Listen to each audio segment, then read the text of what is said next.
Assalamualaikum warahmatullahi taala wabarakatuh. Memperkenalkan aplikasi Easy Af'al Sulukiyah. Ini merupakan barisan inovator.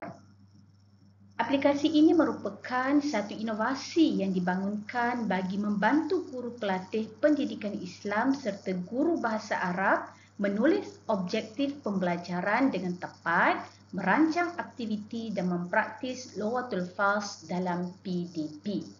Ia dibangunkan dengan laman sesawang serta kombinasi Google Data Studio. Terdapat juga pautan untuk kamus digital, template untuk membina objektif pembelajaran serta video panduan aktiviti PDP untuk kemahiran mendengar, bertutur, membaca dan menulis.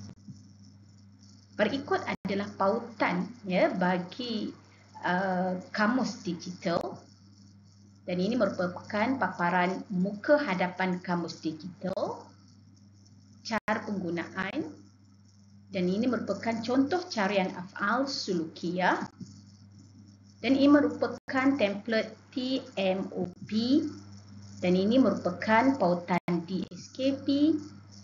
Okey, dan ini adalah pemerkasaan yang disebut sebagai penambahbaikan yang kita sebut sebagai VPAK 21, iaitu pemerkasaan pendidikan Islam melalui bahasa Arab, di mana di sini disertakan contoh aktiviti PAK 21 bahasa Arab sekolah rendah dengan bahasa yang mudah, tepat dan disertakan dengan nilai-nilai Islam.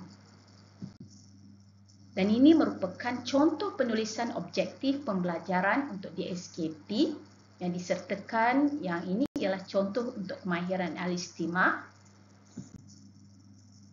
Okey, dan inilah yang menjadi pencetus kepada penciptaan inovasi ini, iaitu disebabkan oleh permasalahan dari segi guru pelatih guru ataupun guru sendiri yang masih belum mahir menggunakan af'al sulukiyah, begitu juga dalam merancang aktiviti dan mempraktikkan lughatul fas.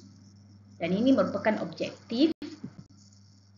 Dan novelty untuk inovasi ini ialah iaitu terdapat kamus digital, rujukan template mudah dan video aktiviti.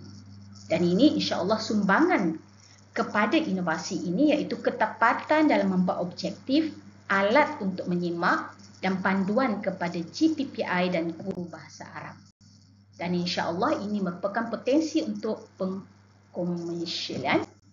Okey, dan ini merupakan testimoni bagi pelajar-pelajar serta guru yang telah menggunakannya, dan akhir sekali ialah anugerah yang telah kami peroleh setakat ini. Sekian, mudah-mudahan inovasi ini memberikan suatu impak yang besar kepada PDP dan seterusnya mengintegrasikan untuk memperkukuhkan bahasa Arab dalam pendidikan Islam. Sekian, terima kasih.